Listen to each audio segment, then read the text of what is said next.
again, a little bit of a layover, or kind of a similarities between some of the things you're going to see here and in Chapter 9.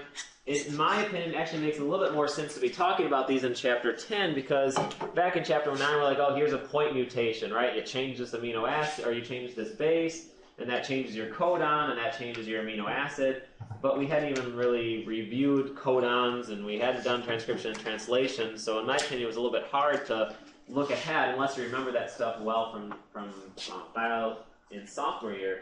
It didn't seem to make a whole lot of sense to do it there. So I thought it was worthwhile, since your book brought it up again in Chapter 10, to kind of go through some of the same slides again, but a little bit quicker, to actually hopefully now understand these a little bit better, especially now that you've gone through a lot of those mutations on that protein synthesis packet. You can hopefully kind of see the consequences. Oh yeah, if I sub this one out, I still end up with the same amino acid. Or if I sub this one out, I get one different amino acid, but everything else is the same. Or I sub this one out, and all of a sudden I get a stop codon. Well, that's going to be a trouble for your protein, right? Or this one gets added in, or this one gets deleted, and that's what leads to that frame shift we talked about before, right? All your amino acids after that point are different. And of course, all those things are going to have different consequences, and we'll kind of talk through those as we go here. So first of all, a point mutation is when you're talking about a single base was changed.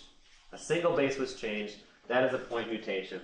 And so we can see a couple here. Here's our wild type up at the top. Again, that was our normal, right? And that ends up coding for methionine, lysine, phenylalanine, and glycine. Well, if we sub out one, now again, they're only showing you the messenger RNA. They just did that to save space, but you should be doing these mutations to the DNA, right? Which then would get copied into the messenger RNA, right? If your DNA is different, your messenger RNA is going to be different, which would then cause possibly a different amino acid. So, a point mutation, the reason why it's called a point is it happens at a single point, right? One single base. And there's a couple different things that can happen. For one, we could get a substitution. And we're seriously just substituting one for the other, right? And so we've got, instead of the C from the wild type, which would have meant that our DNA was what? We have a C on our RNA. A G, right? So our messenger RNA became U, which means our DNA was A. So basically we had a G that was supposed to be there, we got an A instead on our DNA. Of course, affects our mRNA. And then if we looked up that codon on the little charts that you guys have, we would see that GGU, just like GGC, gives us glycine, right? And so we had a mutation, but there was no effect to the protein, and that's what's going to be the main point, right? And so we would call this a silent mutation because it didn't even cause your amino acid to change. It was still a mutation, though, right? Because your DNA was changed. But if it doesn't change the protein, there's no effect on it, and it's not going to change the phenotype at all either. Now, other times, because the reason why that can happen is that redundancy that you read about in your book, the wobble that they talked about, the idea that you don't have 61 different transfer RNAs for those 61 different codons, right? But that last base has a little wobble sometimes, and the same transfer RNA can oftentimes carry, or the same transfer RNA can match up with your RNA several different ways as long as those first two bases are actually pairing up. Okay, and that was that wobble we talked about. Well, other times you might get something that's called the missense. Again, a substitution, right? These are all types of substitutions. And for this one, we got an A over here instead. We were supposed to have in our RNA, we were supposed to have a G, right? So your DNA was changed. We got an A instead of a G. And if we look at this, it's going to change our fourth amino acid. It was supposed to be a glycine, and instead we get a serine. Now for this, more the question is, okay, so I got glycine versus serine. What we'd really have to do to figure out how severe this mutation would be is what? What would we have to know? What they're making your protein out of? Okay, so the protein itself would be good to know what the protein itself is. But even on a smaller level, we would need to know something about glycine and serine. For example, if they're both small hydrophobic amino acids, and if this is a very long protein that's being made, it might still fold correctly and still function, right? On the other hand, if one is hydrophobic and one is hydrophilic, and we'll see that with sickle cell anemia, it's going to cause that protein to fold differently. And if that protein folds differently, right, it's not going to have the same effect that it's supposed to, and that's going to change the phenotype, and that's going to be an issue. So in this sense, it's changing an amino acid. Again, the severity is going to kind of depend on what amino acid was swapped out for another one. And then finally, we get this nonsense idea. And for this one, it's when, again, just a substitution, one base becomes another, but you get a premature stop codon. And so someone was asking, when we were doing that, you got a nonsense in your little activity, and they said, do I have to copy all the messenger RNA because I know it's going to be a nonsense, right? I know I'm going to get the stop codon. You would still transcribe the whole gene, though, right?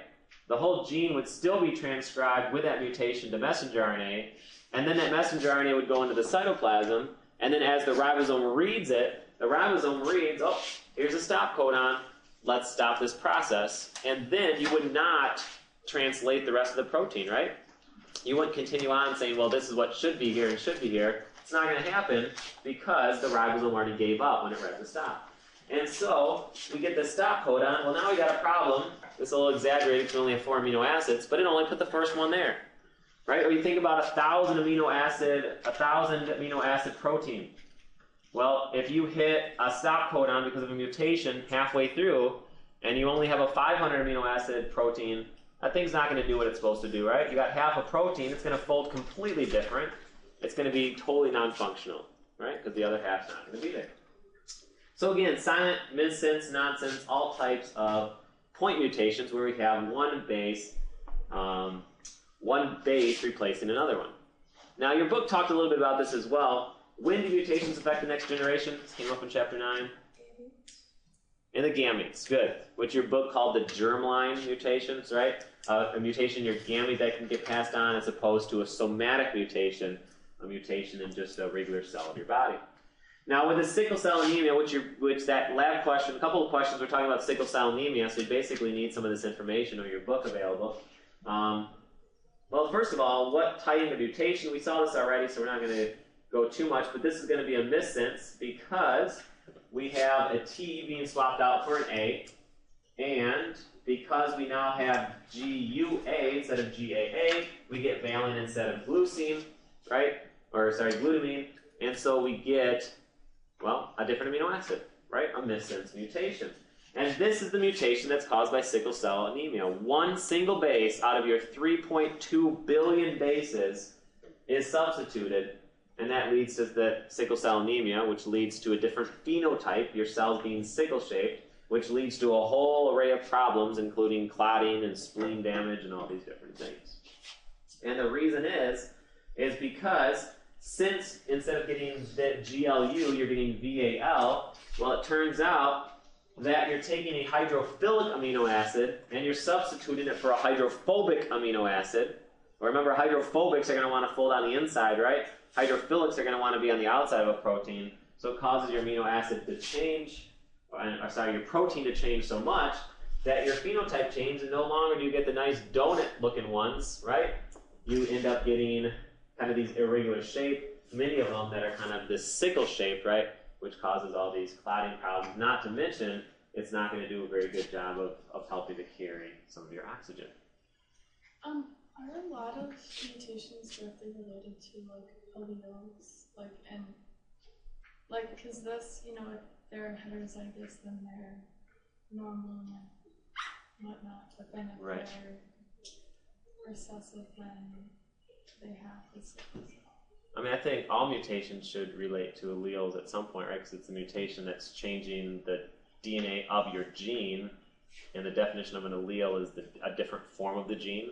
So typically, we refer to wild typing kind of what we think was the normal or intended or original, right? And then the mutation causing a change in that is giving you a variation of that trait, right? Which would be allele. So for sickle cell anemia, it was intended to have, this one base in there to create this phenotype, right? But then because of the mutation, now there's an alternate version of it that can get passed on genetically, right? Giving you an alternate version, and so that gives you the sickle cell allele, and then you get into the whole dominant versus recessive. So every single mutation is directly related to some kind of gene type? Off the top of my head, I would say so, yeah. Because a mutation, I mean, it has to be a change in your DNA, so I think so. Yes. So did this like happen where like long ago somebody just had like that thing like be substituted and then they passed it on to their kids who then just passed on to their Yeah, I would say that'd probably be the theory. So a mutation happened, right? I mean, we talked about DNA replication in particular, right? Remember the error rate? It's kind of high, but then DNA polymerase fixes it, but there's still errors in there. I think it said, what, 30 errors every time you copy a cell, right? And then this one became so common because of that heterozygous advantage, right? The idea that if you're a heterozygous, you don't have sickle cell, but you're resistant to malaria. And that's just a whole different aspect of the whole thing. But because of that advantage, we talked about this in evolution, right? That increases the frequency of the sickle allele, right? If we go back to Hardy-Weinberg, it's going to increase the normal, the normal amount of the recessive allele. And so if you compare the frequencies of alleles in Africa for sickle cell versus the United States, you're going to see it's a much, much greater percentage of that allele in Africa because it's actually an advantage to be the heterozygous. There is no advantage over here for that, and so you don't see very much of that allele, which means you also don't see very much sickle cell anemia because most people are homozygous dominant around here for this, right? So that's why about 1 in 400 African Americans are actually show the recessive one, and I think it's somewhere maybe more in the 15 to 20% that are actually carriers of that as well. Now, other mutations are frameshift mutations. These are not single substitutions, right? And the problem with a frameshift, or the reason why it's called a frameshift, is because your entire codon sequence is going to change or shift after that mutation, which means you have the potential of every single amino acid following the mutation, every single amino acid might be different.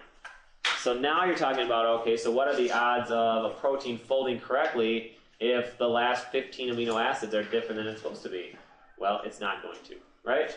And so we've got, again, our wild type on the top. For this one, we actually, the U that was up here, right, U, one of the U's was deleted, which means one of the A's was deleted during DNA replication probably, right? Because again, we're kind of ignoring the DNA here. And then the problem with that is, instead of reading U and bringing in phenylalanine, we're reading UUG, which brings in leucine. Well, now my next codon is GCU, which brings in alanine, and it was supposed to be GGC, which brings in glycine, right? Not to mention, if we go on, we're not going to get that stop codon anymore either, right? It's going to go past where it's supposed to into that untranslated region we saw yesterday, and you're actually going to get some extra amino acids in this one. So it changes everything downstream. This one, we threw in an extra U, which means when it was copying your DNA, it actually had an extra A, right? And so again, it's doing a frame shift the other direction. And this one's actually, well, it just so happened that by putting that extra U, you got UAA, which would have been a stop codon. And so here we have an insertion. Here we have a deletion, right, or deleting bases. And here, insertion or deletion of 3 nucleotides. Well, it's not really a frame shift if you add in groups of 3s, right? Because all your codons following are still going to be the same, but it's still not a good thing because now you're missing an amino acid or you have a whole extra amino acid. And again, you know, if you're missing a hydrophobic amino acid, it might cause your protein to fold different. Or if you throw in an extra amino acid, odds are it's probably going to cause something to fold differently as well. All right? So again, lots of different things that can happen. But ultimately, you need to look through it and say, okay, so if I have this mutation and it gets transcribed, and then if I translate it, what's it going to do as I start to look up those sequences on that chart? Is it going to cause any change? Is it going to cause one amino acid to change? Is it going to cause a whole lot to change? And then, you know, you kind of can make somewhat of a speculation on how severe is this mutation going to be. Yes? I have a question. Oh, okay, so like say you have a frame shift and you don't get that stop codon, but your enzyme, like you said, is just going to keep going down and making those extra things into the uncharted, like whatever area. Well, so remember the stop is for the ribosome though. Right. So your transcript would still end up being, What if your It's hard to say. ribosome You'd just have- kept going into that like area where normally it would have stopped and doesn't go? Would it like eventually run off? Would it just run off the strand eventually? Like It what would probably happens? just run off the strand to some extent. Yeah, it would probably get into the poly A tail, and it might even, I mean, AAA, look up whatever that is, right?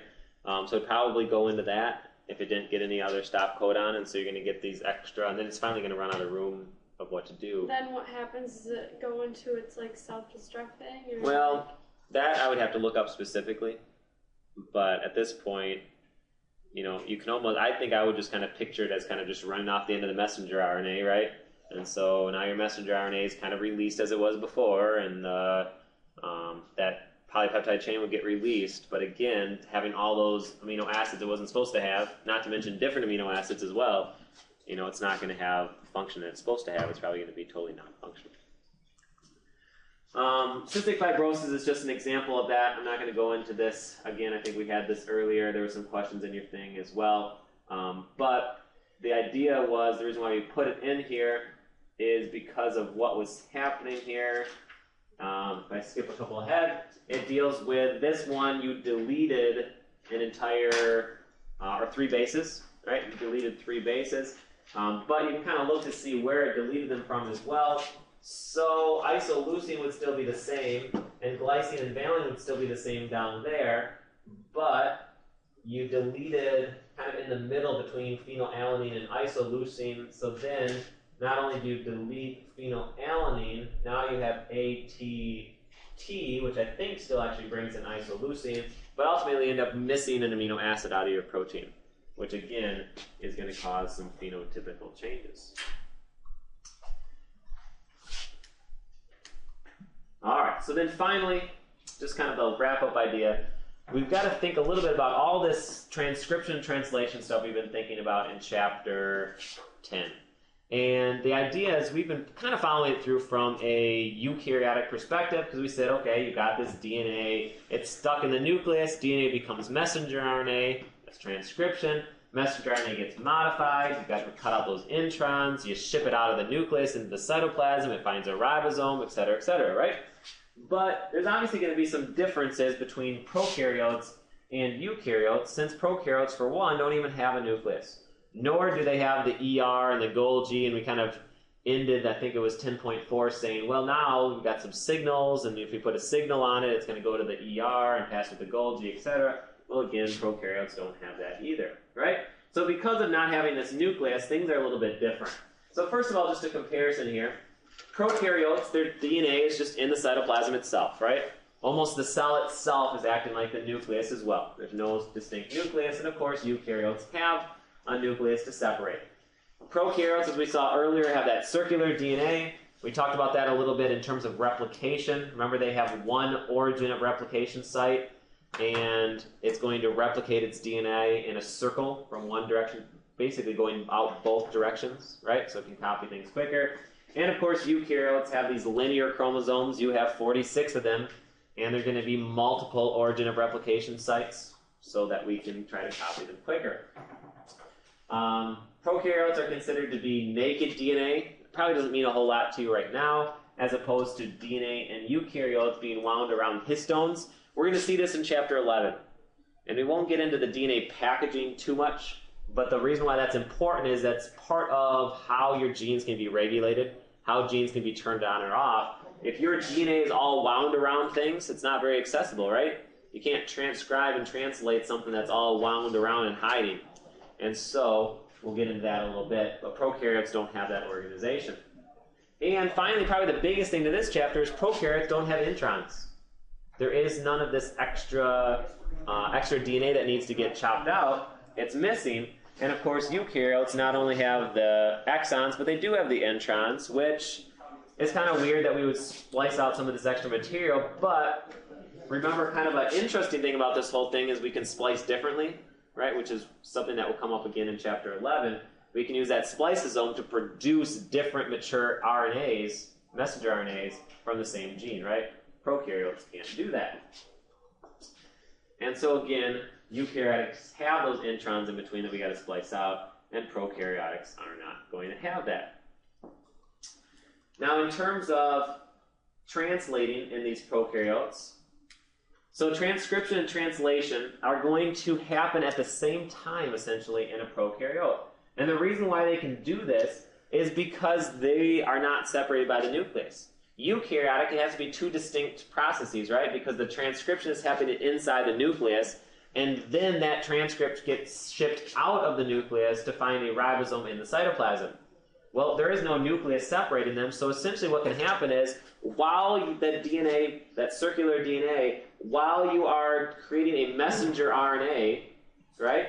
So you're making this single-stranded messenger RNA, while that messenger RNA is being transcribed by RNA polymerase, a ribosome that's floating around in the exact same space can jump on it and start to translate it while it's still being transcribed. So you can think about this, right? This messenger RNA kind of hanging off the DNA as it's getting longer and longer and longer, and a ribosome jumps on the end and starts to translate it and starts to make amino acids. So by the time that messenger RNA transcript was made and kind of gets released from the DNA, you already have a ribosome that's been making a protein from that, right? So they kind of flow one into each other. And so the DNA is in the cytoplasm.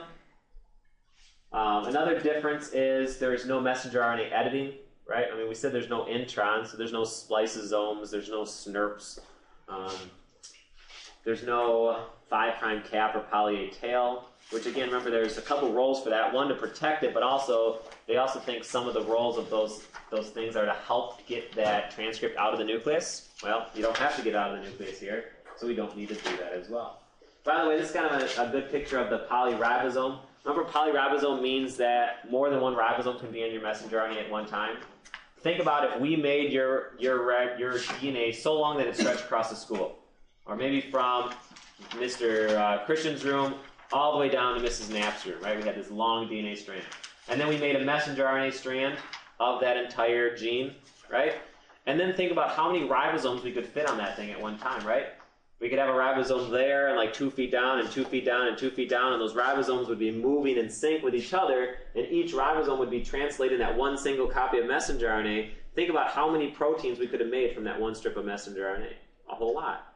And again, that's a pretty important thing, because if your body says, hey, all of a sudden you have all of this, we'll say lactose because it's going to come up in the next chapter. You have a whole lot of lactose, we need to break that down into the 2 sugars that it's made up of. It's a disaccharide. You better make some enzyme for it, right? And so your body says, okay, so let's take this gene and transcribe it. Now we have our messenger RNA, and now let's start translating it. Well, it's going to translate it as quick as it can. So as it's translating it, you're going to get all these ribosomes jumping on, forming a polyribosome, forming kind of almost a beaded necklace, right? And as a result, each of those are making that protein, which is going to be the enzyme, right? And so very, very quickly, you can create a lot of protein even just from one transcript. Not to mention the fact it's probably going to transcribe more than one transcript, right? And so it starts to almost amplify that response as well. Sure. You can only start out with one ribosome, though, right? Because they all have to start at the same spot. Right. They all have to start at the end, right? With the with adding the methionine, so and then start going. So they would be added on one at a time. Right. So the one would get on, and as soon as that one kind of clears, I don't know what the physical distance in terms of base pairs, but once that one clears, another ribosome and another tRNA carrying methionine can bind on, and then another one, and then they're just following each other down. And so if you actually, can see it, you'd have all these like ribosome bumps going down your messenger RNA. Yeah. Do some ribosomes like move slower versus other ones when they're on there? That's a good question. I've never really really get a hold up or something where it's like I've never really heard anything about that. So I would assume that the rate is pretty consistent between the ribosomes. So I don't think they start bumping into each other, but that would get into some pretty technical stuff. Yes. Is this process happening continuously? Or does it This transcription and translation, it happens continuously when your body says you need to make the product.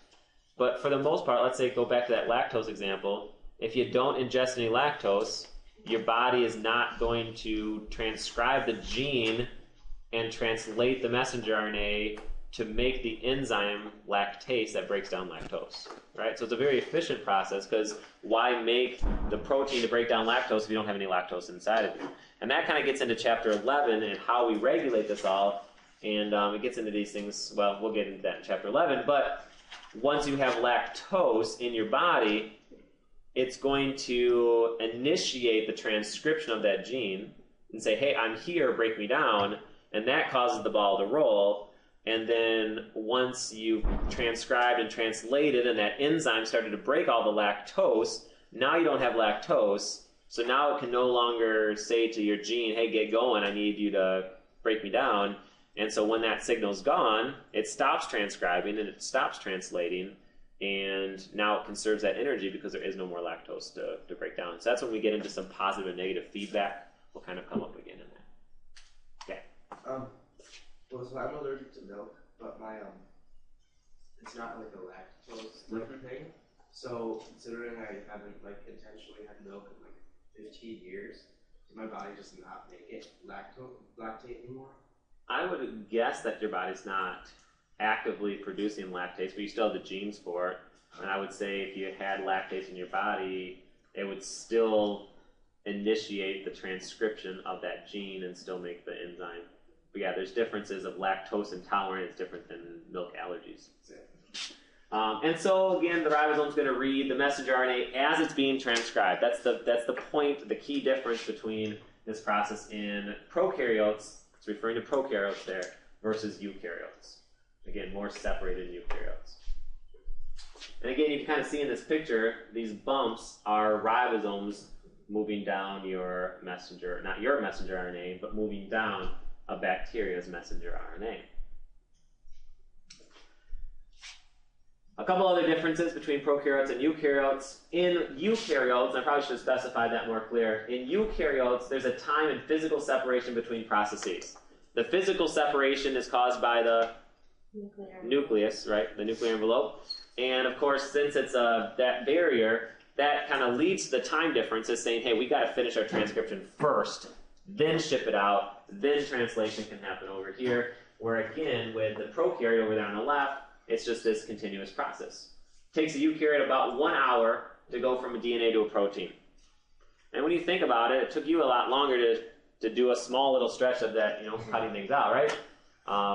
So that's a pretty good response. So all of a sudden, for whatever reason, there's a signal. Maybe it's that having the presence of that food source or something that needs to get broken down. And an hour later, you have the enzymes and the proteins needed to be breaking those molecules down.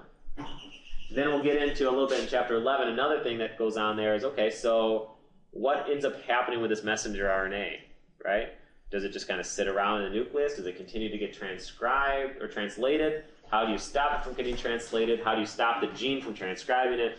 And we'll get into some of that regulation stuff later. And then again, you mentioned that earlier, in prokaryotes, that is, there's no RNA processing.